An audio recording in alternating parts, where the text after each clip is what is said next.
आपण पाहताय the Vidarbha news, विदर्भाचा बुलंद आवाज। अमरावती शहराची लोकसंख्या गेल्या काही वर्षांमध्ये अत्यंत झपाट्याने वाढली असून त्यामुळे रस्त्यावर व्यावसायिक मोठी वाहनं, चारचाकी वाहनं आणि दुचाकी वाहनांची संख्या मोठ्या प्रमाणात वाढली आहे। एका काळात अमरावती शहरातील रस्ते वाहतुकी सुरळीत होती, परंतु सद्यस्थितीत वाढत्या वाहनांना नियंत्रित करण्यासाठी शहरांतर्गत बाजारपेठेतील वाहतूक नियंत्रित करताना ट्रॅफिक पोलीस विभाग अद्यापही पारंपरिक पद्धतच वापरत असून यामध्ये कुठलीही सुसूत्रता नसल्याचं निदर्शनास आलं आहे। याबाबत सातत्याने विविध वर्तमानपत्रांमध्ये बातम्या सुद्धा प्रकाशित होत असतात, परंतु शहरातील वाहतुकीची प्रचंड अनागोंदी माजलेली असताना वाहतूक विभाग यापासून कोणताही बोध घेऊन यामध्ये सुधारणा करण्याचा पुढाकार घेताना दिसत नाही। याचबरोबर अमरावती शहराच्या मुख्य बाजारपेठेतील उड्डाणपुलाखाली असलेले घुमंतू यांच्या वास्तव्याने त्रस्त असलेले व्यापारी वर्ग आणि नागरिक याबाबत अडचणी व सूचनांसह शहरातील ट्रॅफिक व्यवस्था सुदृढ करण्याकरिता माजी पालकमंत्री डॉक्टर सुनील देशमुख यांच्या नेतृत्वात अमरावती शहरातील वृत्तमाध्यमे, डॉक्टर्स, ज्येष्ठ विधिज्ञ व व्यापारी यांचे प्रतिनिधी यांनी पोलीस आयुक्त श्री राकेश ओला यांची भेट घेऊन यांच्यासोबत चर्चा करून वाहतूक व्यवस्थेतील अडचणी व त्या सुधारण्याकरिता करावयाच्या उपाययोजनांबाबत सविस्तर चर्चा करून सुरक्षित रस्ते वाहतूक नागरिकांना मिळावी अशी आशा व्यक्त केली।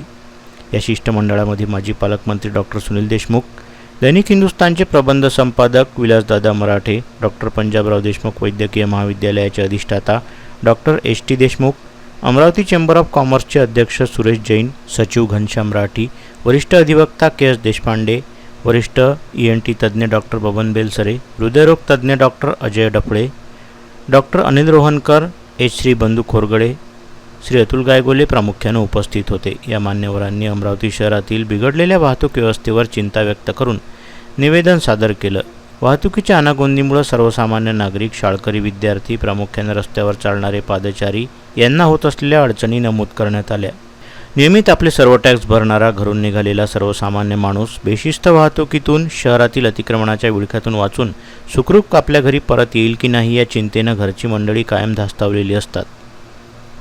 या निवेदनानंतर पोलीस विभाग खळबळून जागा झाला असून स्वतः पोलीस आयुक्त राकेश ओला यांनी ट्रॅफिक व्यवस्था पाहण्यासाठी शहराचा पंचनामा केला। यामध्ये विविध चौकात आणि गजबजलेल्या ठिकाणी जाऊन पोलीस आयुक्तांनी वाहतूक व्यवस्थेची पाहणी केली।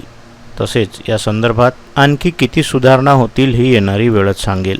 आज आम्ही अमरावतीतील एक अराजकीय संघटना म्हणून वकील, व्यापारी, डॉक्टर्स, समाजसेवक या सर्वांना घेऊन अमरावतीतली वाहतूक समस्या जी आहे, ट्रॅफिकच्या जी समस्या आहे त्याबद्दल कमिशनर पोलिसांना भेटायला, आयुक्त अमरावतीला भेटायला आलो होतो आणि त्यांना पूर्ण अवगत केलं की आज अशी परिस्थिती आहे की अमरावतीमधली ट्रॅफिक ही संपूर्ण कोसळलेली आहे। लोक हतबल झालेले आहे। आपल्या घरातून निघालेला माणूस पुन्हा वापस घरी येईल की नाही अशी शंका लोकांच्या मनात निर्माण होऊन झाली, कारण की पूर्ण गोंधळ उडालेला आहे। चौकामध्ये पोलीस जे कॉन्स्टेबल आहेत ते वाहतुकीचा काम सोडून इतर कामामध्ये जास्त व्यस्त असतात। या सर्व गोष्टींची त्यांना अवगत करून देण्यासाठी अमरावतीची वाहतूक व्यवस्था सुधारली पाहिजे आणि पोलिसांनी आपलं काम व्यवस्थित केलं पाहिजे। मोठे अधिकारी हे कुठेच तुम्हाला रस्त्यावर दिसत नाही, PSI, PI। त्यामुळे या सगळ्या गोष्टीला अवगत करण्यासाठी आम्ही आज कमिशनर पोलीस यांना भेटलो होतो। त्यांनी अत्यंत सकारात्मक दृष्टीने आमचे पॉईंट नोंदवून घेतलेले आहे आणि ते स्वतः आज अमरावतीतले जे बॉटल नेक्स आहे तिथे स्वतः व्हिजिट करणार आहेत आणि मला असं वाटते की काही दिवसामध्ये वाहतूक व्यवस्था सुधारेल।